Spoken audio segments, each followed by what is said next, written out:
Ladies and gentlemen, welcome back to A Different Opinion. Today we're going back into the world of the royals.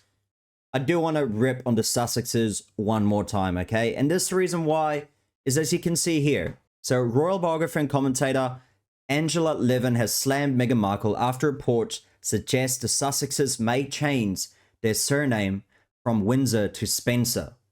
So Spencer is the maiden name of the late Princess Diana. And as you can see here, Meghan, Duchess of Diana.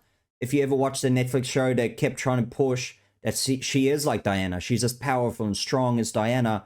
Harry kept trying to say to himself that, oh, you know, what she's going through is what my mother went through as well before everything happened because of the paparazzi. Sorry, I can't do a posh accent like he has, but you know what I'm trying to say. Now watch this. It's been called Duchess of Diana, you know, I mean, it's Diana too. I think it's a nonsense. She's never seen Diana. She's never known her. She did lie flat and pray to her once when she went to visit her grave. Apparently. But that's about it. Apparently, right? What happens if you lay on someone's grave you never met, who probably wouldn't even like you because you drive a wedge between your family and Harry, and now you're trying to take her surname. And trying to be like her. But the only thing is that Diana earned the respect from people around the world. My mother loved her. You know, we grew up in South Africa. All the ladies, they loved her so much. Everyone respected her, everything. Can we say the same about Meghan?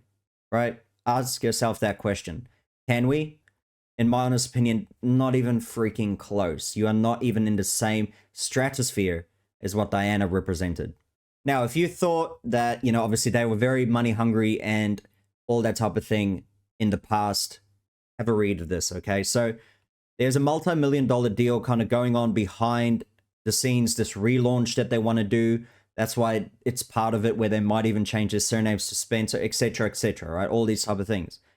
So she's got a new agent who apparently knows how to make money, blah, blah, blah, blah. He also represents Oprah, Tyler Perry. He also represents Serena Williams as well. So now the worst thing about this guy is that he also is very good friends with Sheikh Mohammed bin Rashid Al Maktoum, and he obviously has a lot of money. I mean, he's from Dubai. He's got that oil money. He is very, very rich. So now they are starting to make deals with the Middle East. If you already know that someone only cares about money, now you know it even more, right? Now, what they're trying to say is that WME, this company that he works for or owns or whatever, made a lot of money during the COVID shutdowns, all that type of stuff. And they try and make it sound like it was some courageous feat that he could make money during this period. No, if you look at all the big corporations who were still allowed to trade during the COVID period, they all made millions of money, because where else were people going? They couldn't go to their local small family-owned supermarket because you had to shut that down. You couldn't go to any of your kind of corner stores. You couldn't go to your local takeaways for most of it. All the kind of big restaurants who are owned by normal people were shut down. You weren't even allowed to go to work, right? But the only places that were allowed to be open was big corporations. Amazon, I mean, the big like grocery centers, all that type of stuff, they were still allowed to be open. But any family-owned business, no, you're not allowed to be open. Sorry, you can't even go to work. And they try and think that it was a great feat that this person could make money during COVID because they'd lived at a different set of rules than me and you did, right? As you can see here, the Duchess was criticized for wearing a blood diamond chandelier earring gifted to her on her wedding day by Saudi Prince Mohammed bin Salman, the man whose resume was responsible for the murder of journalist Jamal Khashoggi in 2018. And this is only one of the murders we know about. They have been linked to way more out there, way more murders where people that spoke out against this person disappeared. Okay, so that's the type of person this person is. And she wore the chandelier earrings gifted to her by him. So if that already shows you she's got no heart, that's just another little tick to prove that she doesn't. Now, let's just have a look at the money they've made recently, okay? So, £16 million for a 4-book deal that they've signed with Penguin Random House. Netflix was an £81 million deal, which is freaking insane. I mean, it showed that 2.5 million people watched the first episode. But as you can see here, Harry and Meghan lose more than half of their viewers over 3 episodes. So over 3 episodes, it's dropped by 50%. The ending of it, I believe, was around 30% of viewers actually finished that absolute farce of a crap show it was. And if you haven't watched it and you don't watch it, I do have a series, also a playlist of each episode's review if you do want to watch it as well. But don't put yourself through that crap. Seriously, they even try to call it a docuseries to try and say it's based on actual events, when in reality, no, it was made up. Now, this is the funny thing here. I absolutely love this. Let's just read this here, okay? They were also fronted as executive producers to the series Live to Lead, in the conjunction with the Nelson Mandela Foundation, which was launched in December. But the Mail revealed the 7-part project, which was inspired by the late South African leader, streamed from the New Year's Eve. It was actually devised by the foundation as a charitable endeavor in 2019. So here they are trying to come and hijack what happened, right?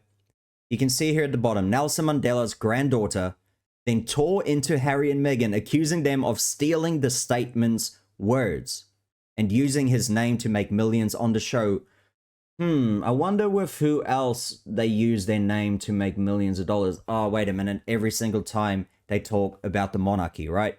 And now they even want to change the name, the one name that made them this amount of money. It's hilarious. And they also got a snub from Jacinda Ardern. And look, I don't think she was a great Prime Minister for New Zealand at all. The company's gone backwards big time. But anyway, even she took a jab at them and said that everyone was already signed up before they were ever signed. So they try to claim all the good things from that show was them, but in reality, it was already happening.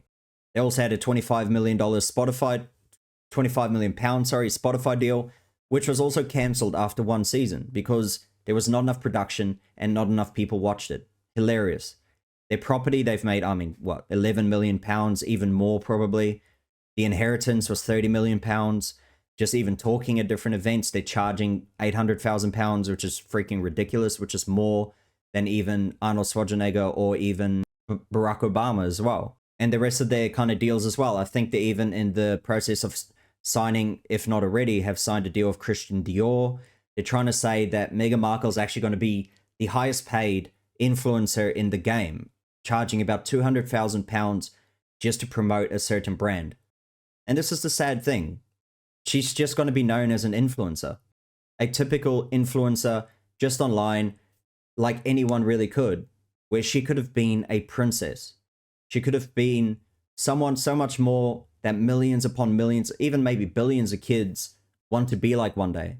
But she decided, nah, we'll throw all of this under the bus for our own gain, right? I want to be the center of attention. I don't want to be the second in line like Harry was for his whole life. So I'll drag him with me as well. Let's go. Let's do our own thing. But in reality, we know she's a narcissist.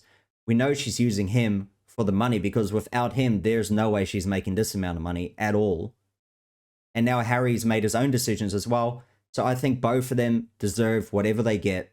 And I want to end it on this one here. So Taylor Swift snubbed the invite from Meghan to appear on her podcast. So apparently Meghan herself wrote this letter inviting Taylor Swift onto her podcast, and she just refused. She said, I can't come on, sorry, whatever. But in reality, we know people don't usually say no to these type of things, so I can definitely respect her refusing to go on Meghan's show.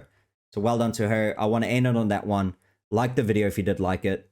Comment as well. Let me know what you think about all this. They would literally sell their soul, if they haven't already. They would literally sell it for a few $1 million if they could, even though they don't even need the money. And subscribe if you do want to support the channel as well, just below the video. Thank you for watching, and hopefully I'll see you guys in the next one.